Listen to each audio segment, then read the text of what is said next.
हमारी अपेक्षा है। हमने कश्मीर में 30 साल के बाद शांति करी है, जनता क्यों हमें स्वीकार नहीं करेगी? इतना सीरियसली मत लीजिए। सिर्फ 22 सीट लड़ रहे हैं और वो गारंटी दे रहे पूरे देश का मैं बिजली का बिल माफ कर दूंगा। अरे भैया, तुम 22 ही सीट लड़ रहे, तेरी सरकार कहां से बनेगी? और छत्तीसगढ़ में भी भारतीय जनता पार्टी की सरकार आने के बाद 4.5 महीने में 112 नक्सली मारे गए हैं, लगभग 450 सरेंडर हुए हैं, 153 अरेस्ट हुए। कि जिसका बुरा समय आता है भगवान सबसे पहले उसकी मति हर लेता है। देखिए, राम मंदिर हमारे लिए पॉलिटिकल फायदे नुकसान का प्रश्न ही नहीं था। शुरुआत से देश के करोड़ों लोगों की विश्वास का सवाल था, आस्था का सवाल था और करोड़ों लोगों की श्रद्धा का सवाल था। बीजेपी के जो कैंडिडेट्स हैं उनके जो कैंपेन्स होते हैं तो नारे तो लगते हैं, जो राम मंदिर लेके आया हम उन्हें लेके आएंगे। देखिए, वो नारे जनता लगा रही है ज्यादातर कि ईद के दिन आपको मुस्लिम भाइयों के साथ ईद मनाने में कोई झिझक नहीं है।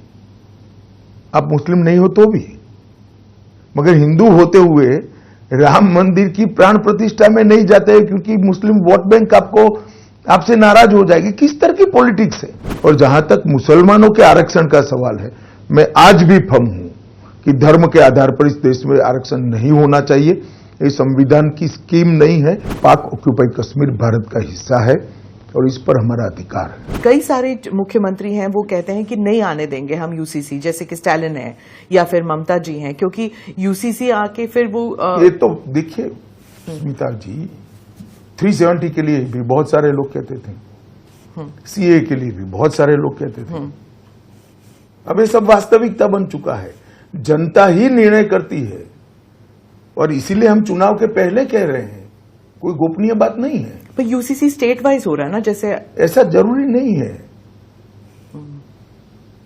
जैसे सीए, दोनों का समान अधिकार है। सीए में एक्सक्लूसिव केंद्र का है, सिविल लॉ में केंद्र और राज्य दोनों का अधिकार है। 37% वोटिंग श्रीनगर में, अगर इतना कॉन्फिडेंस है इंडियन कॉन्स्टिट्यूशन पर, इंडियन जो वो कहते हैं कि हमारा आईन हमारा हक है, महबूबा मुफ्ती कहती हैं, लेकिन इंडियन कॉन्स्टिट्यूशन पे कॉन्फिडेंस है, इसलिए 37% लोग वोटिंग करने आए थे। तो आपकी पार्टी क्यों नहीं लड़ी वहां से? देखिए, एक गलतफहमी फैलाई जा रही थी कि ये सारा डेवलपमेंट, ये सारा अधिकार भारतीय जनता पार्टी अपने पैर पसारने के लिए कर रही है। हमें स्वीकार करते हैं कि अभी हमारा संगठन वहां ऐसी स्थिति में नहीं है, मजबूत स्थिति में नहीं है। हम हमारा संगठन बढ़ा रहे हैं और जब हमारा संगठन ठीक ठाक हो जाएगा तब हम चुनाव भी लड़ेंगे और मुझे पूरा भरोसा है हम जीत कर भी आएंगे। बीजेपी जहां पे कश्मीर में मुस्लिम मेजॉरिटी है वहां पर भी आप जीत के आ सकते हैं, क्या ये एक चैलेंज है? चैलेंज नहीं है, हमारी अपेक्षा है। हमने कश्मीर में 30 साल के बाद शांति करी है, जनता क्यों हमें स्वीकार नहीं करेगी? पर वो मतलब दिन में कम से कम 3 बयान आते हैं केजरीवाल जी से और उन्होंने इंडिया अलायंस का नैरेटिव कब्जा कर लिया, क्योंकि वो कहते हैं पहले कि प्रधानमंत्री फुल टर्म नहीं रहेंगे तो मोदी की गारंटी नहीं, वो अमित शाह जी की गारंटी बन जाएगी क्योंकि कमान आप संभालेंगे। चलिए, आप इतने सीरियसली ले रहे हैं, वो सिर्फ 22 सीट लड़ रहे हैं देश में। इतना सीरियसली मत लीजिए। सिर्फ 22 सीट लड़ रहे हैं और वो गारंटी दे रहे पूरे देश का मैं बिजली का बिल माफ कर दूंगा। अरे भैया, तुम 22 ही सीट लड़ रहे, तेरी सरकार कहां से बनेगी? हम मोहल्ला क्लिनिक बना देंगे। और मैं कई बार स्पष्ट कर चुका हूं, फिर से स्पष्ट करना चाहता हूं, 29 तक मोदी जी ही रहेंगे और केजरीवाल आपके लिए कोई अच्छा समाचार नहीं है। 29 के बाद भी मोदी जी ही हमारे चुनाव अभियानों का नेता है, उनके नेतृत्व में ही हम चुनाव लड़ेंगे। बिहार में क्या आपको गठबंधन का नुकसान होगा या फायदा? क्योंकि एंटी इनकम्बेंसी नीतीश कुमार के अगेंस्ट काफी दिख रहा है ग्राउंड पे। ये चुनाव मोदी जी को प्रधानमंत्री बनाने का है और हमारे गठबंधन की स्ट्रेंथ भी बहुत अच्छी है। हम निश्चित रूप से बिहार में हमारा गत चुनाव का जो परफॉर्मेंस था उसको रिपीट करें। आपने नक्सलवाद की बात कही, इंटरनल सिक्योरिटी का जो है झारखंड छत्तीसगढ़ में जो नक्सलवाद पर आपने हमला दिया था कि नक्सलवाद खत्म करके रखूंगा, वो प्रायोरिटी लिस्ट में कहां था आपके जब आप सरकार में आए थे? देखिए, एक जमाना था जब तिरुपति टू पशुपति ये नारा नक्सलीज देते थे। आज मैं आपके इंटरव्यू में स्पष्टता से कहना चाहता हूं हाँ, साउथ टू नॉर्थ कि झारखंड, बिहार, तेलंगाना, उड़ीसा, आंध्र प्रदेश, मध्य प्रदेश और महाराष्ट्र छत्तीसगढ़ नहीं, पूर्णतया नक्सलवाद से मुक्त हो चुके हैं। झारखंड, तेलंगाना और मध्य प्रदेश के कुछ हिस्से ऐसे हैं जहां 40 साल के बाद रेशन कार्ड बन रहा है, पटवारी की ऑफिस खुल रही है, मतदाता सूची फिर से बन रही है, सरकारी स्कीमों का लाभ नागरिकों को और ट्राइबल्स को मिल रहा है।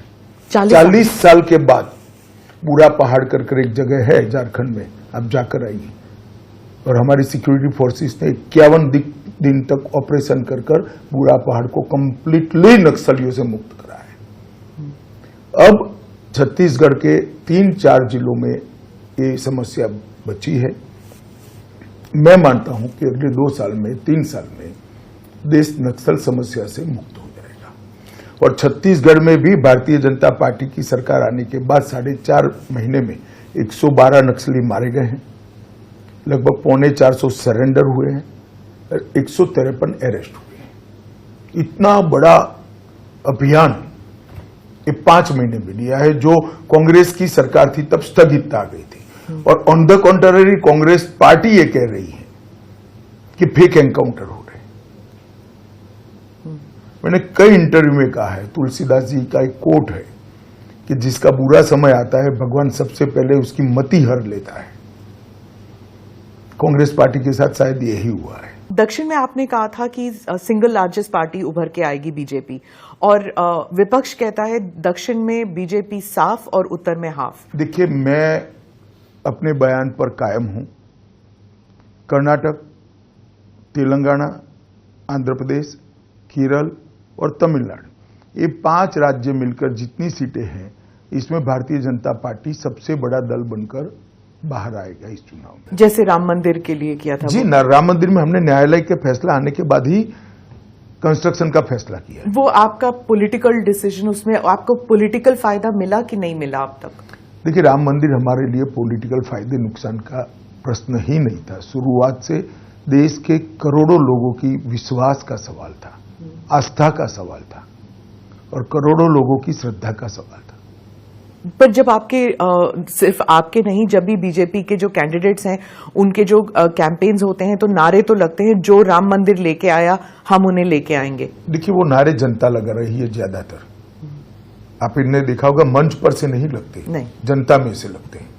तो जनता के नारे कोई पॉलिटिकल पार्टी लीडर या तो आप भी नहीं तय कर सकती, वो तो जनता ही लगाएगी। देश में डेमोक्रेसी है ना, इसलिए। परंतु मुद्दा तब बना इस इलेक्शन में राम मंदिर का कि जब प्राण प्रतिष्ठा हो रही थी, सभी राजनीतिक दलों को निमंत्रण भेजा गया। पूरे इंडिया अलायंस ने, एक घमंडिया गठबंधन ने प्राण प्रतिष्ठा का कार्यक्रम का बहिष्कार किया। और मेरा स्पष्ट आरोप है, जिसका जवाब उन लोग देते नहीं, कि उन्होंने अपनी माइनॉरिटी वोट बैंक के डर से वहां जाना मुनासिब नहीं समझा। उनके पार्टी के कुछ लोग आपके पार्टी में आए थे क्योंकि वो मंदिर गए थे और उन्हें निकाल दिया गया, निष्कासित किया गया, या फिर उन पे डिसिप्लिनरी एक्शन के नोटिस दिए गए। वो हमारी पार्टी में आए। मगर मेरा एक ही मुद्दा है कि ईद के दिन आपको मुस्लिम भाइयों के साथ ईद मनाने में कोई झिझक नहीं है, आप मुस्लिम नहीं हो तो भी। मगर हिंदू होते हुए राम मंदिर की प्राण प्रतिष्ठा में नहीं जाते हैं क्योंकि मुस्लिम वोट बैंक आपसे नाराज हो जाएगी। किस तरह की पॉलिटिक्स है? आप अपनी खुद की आइडेंटिटी के साथ छेड़ कर रहे हैं, छल कर रहे हैं। हम ये इंटरव्यू बंगाल में कर रहे हैं, यहीं पे संदेश खाली का इंसिडेंट हुआ था और यहाँ पे मुख्यमंत्री जो हैं वो महिलाएं हैं, उन्होंने कहा कि जो संदेश खाली का इंसिडेंट था वो बीजेपी का षड्यंत्र था, उनसे रचा गया ये खेल था। देखिए, मैं कई बार बता चुका हूं, ममता बनर्जी जी ने अपनी कार्यशैली डेवलप की है। पहले अत्याचार कराइए, जब अत्याचार करिए और होने दीजिए, और अत्याचार से जब लोग परेशान हो जाते हैं उसको उजागर करते हैं, सार्वजनिक करते हैं, तो वो छिपाने के लिए फिर से अत्याचार करिए। संदेशखाली इसका क्लासिक एग्जाम्पल है। एक महिला मुख्यमंत्री के नाक के नीचे धर्म के आधार पर ढेर सारे महिलाओं के साथ दुष्कर्म होता है और वो चुप बैठी है। हाईकोर्ट को इंटरवीन करना पड़ता है दोषियों को पकड़ने के लिए, उसके बाद भी जांच ठीक से नहीं होती है तो सीबीआई को हाईकोर्ट देती है। उनको शर्म आनी चाहिए।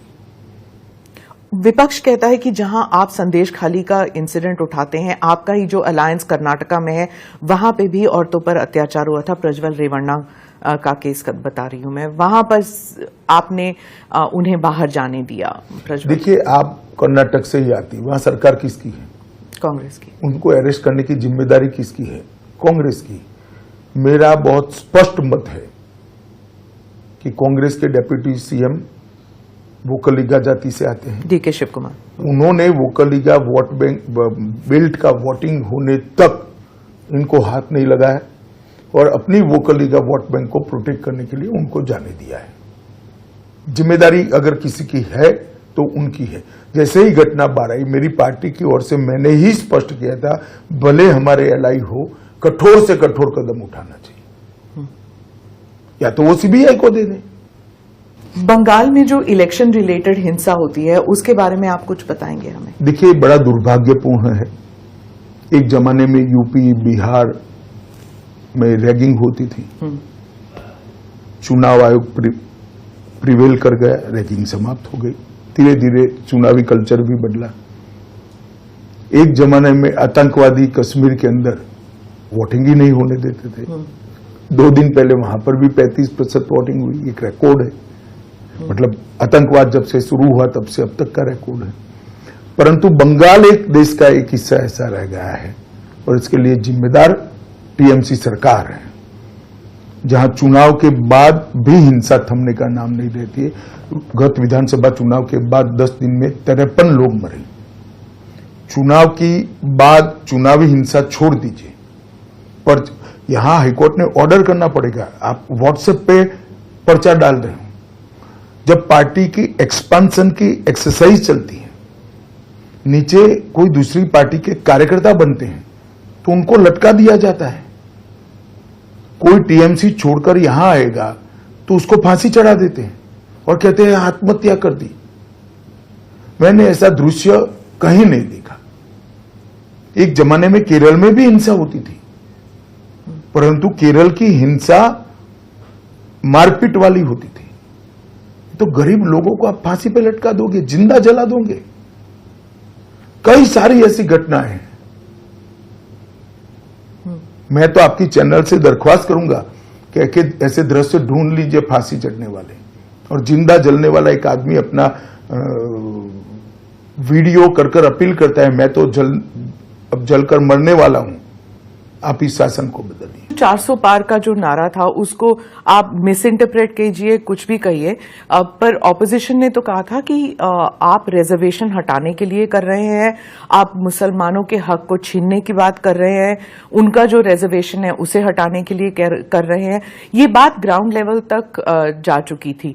तो चौथे राउंड तक आप क्या कहेंगे कि क्या ये अगर आप कह रहे हैं कि निर्णायक जो कदम है उसके लिए था, not for taking out reservation? देखिए, इसमें मैं आपको इतना ही बता सकता हूं कि जब विपक्ष इतनी ओछी राजनीति करता है तो हम तो रिसीविंग एंड पर हैं।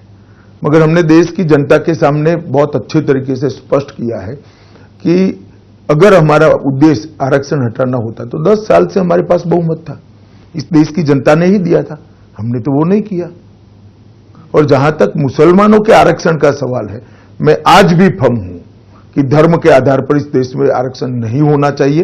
ये संविधान की स्कीम नहीं है, संविधान इससे सहमत नहीं है और भारतीय जनता पार्टी धर्म के आधार पर आरक्षण नहीं होगा। आपने कहा कि 400 का जो टारगेट था वो आतंक और नक्सलवाद जैसे को कुचलने के लिए, ऐसे रीजंस के लिए था, लेकिन हिमंता जी ने कहा कि 400 पार का नारा जो है मथुरा में कृष्ण जन्मभूमि, काशी में ज्ञानवापी हटाकर विश्वनाथ मंदिर और पीओके को पूर्ण तरह भारत के साथ जोड़ने के लिए, इसलिए 400 का नारा। देखिए, पीओ को पाक ऑक्यूपाई कश्मीर का जहां तक सवाल है, ये केवल भारतीय जनता पार्टी नहीं, देश की संसद का कमिटमेंट है कि पाक ऑक्यूपाई कश्मीर भारत का हिस्सा है और इस पर हमारा अधिकार है। इसको कोई झुठला नहीं सकता। ये आज जो फारूक अब्दुल्ला जी और कांग्रेस के नेता कह रहे हैं कि पाकिस्तान के पास एटम बम है तो उनको सम्मान करिए, पाक ऑक्यूपाई कश्मीर का डिमांड न करिए। मैं उनको पूछना चाहता हूं कि 130 करोड़ की आबादी वाला, जनसंख्या वाला एटॉमिक पावर भारत, ये महान देश क्या किसी से डरकर अपने अधिकार जाने देगा? किस प्रकार की सोच है? और राहुल बाबा ने देश की जनता के सामने एक्सप्लेन करना चाहिए इनके अलायंस के नेता और इनकी पार्टी के नेता क्या कहना चाहते हैं। पाकिस्तान का सम्मान करो मतलब क्या? पाक ऑक्यूपाई कश्मीर जाने दे? वो कभी नहीं हो सकता। मैं पूर्णतया इस बात पर भारतीय जनता पार्टी का मत रखता हूं कि भारतीय जनता पार्टी मानती है कि पाक ऑक्यूपाई कश्मीर हमारा है और हमें ही मिलना चाहिए, और वो नहीं आता है तब तक हम सबका दायित्व अधूरा है। पर कोई प्रोएक्टिव कदम आज तक लिया नहीं है सरकार ने। आपके इंटरव्यू में बताकर प्रोएक्टिव कदम नहीं उठाए जाते। उचित समय पर देश की और दुनिया की स्थिति देखकर, मगर ये हमने हमारा एक लक्ष्य तय किया है। पर वहां पर पहली बार वहां पर आजादी के नारे लग रहे हैं, वहां पर भारी तादाद में पाकिस्तान फौज भेज रही है वहां पे जो अपराइजिंग है उसे कुचलने के लिए, और भारत की तरफ से कोई मतलब चाहे सरकार हो या फिर कश्मीरी लीडर्स हैं वो कुछ नहीं कहते। जब भारत में ऐसे पथराव होते थे, प्रोटेस्ट होते थे, वहां के राजनेता हमेशा कहते थे हम वी आर विद यू, हमारी नैतिक जिम्मेदारी है आपको सपोर्ट करना। देखिए, वहां के डिस्प्यूट्स के आधार पर पाक ऑक्यूपाई कश्मीर का हमारा अधिकार हम जताना नहीं चाहते। वहां मिसमैनेजमेंट है, बैड गवर्नेंस है, वो उनका विषय है। परंतु पाक ऑक्यूपाई कश्मीर हमारा है क्योंकि पूरे कश्मीर का मर्जर भारतीय संघ के साथ हुआ है। वो अधिकार को कैसे लेना वो भारत का सवाल है, वहां के मिसमैनेजमेंट का सवाल नहीं।